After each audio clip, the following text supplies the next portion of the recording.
Hello, welcome to Breaking Bread. My name is Toyin Taiwo.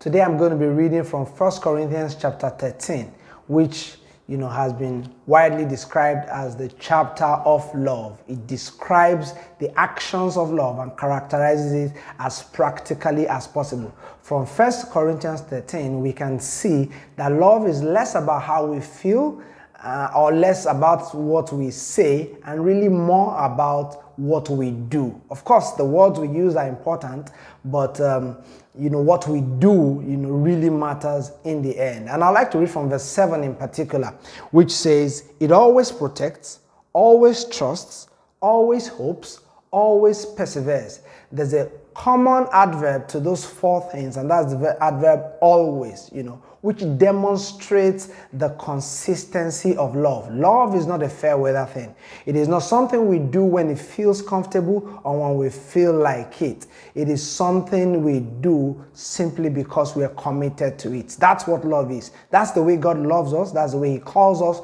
to love our fellow human beings. And remember, the love we're describing here is the highest kind of love, the sacrificial love with which God loves us as human beings. Not just that between siblings or between a man and a woman, but particularly the kind of love that puts others ahead and is considered the greatest kind of love.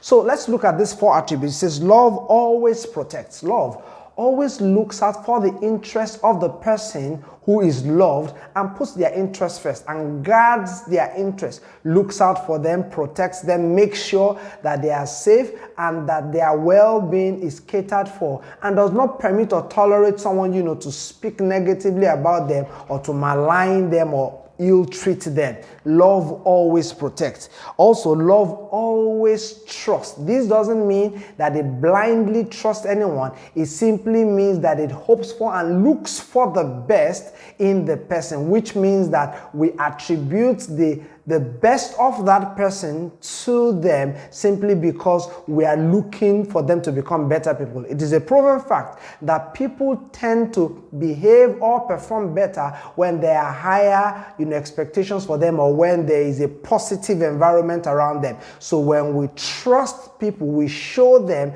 that we can repose some trusting their ability, then we tend to see them perform better. And this is what love does. It trusts and it's very consistent. Even when people come short, love is willing to go out of its way to cater to them and help them to really achieve their potential. Which leads us to the next, that love always hopes. There's something about love that looks forward to a better future. Regardless of how terrible or how wonderful the present is, love always looks out for something even better. Love always hopes, not just in the person, but even in God, and works and prays in order to bring about that expected reality.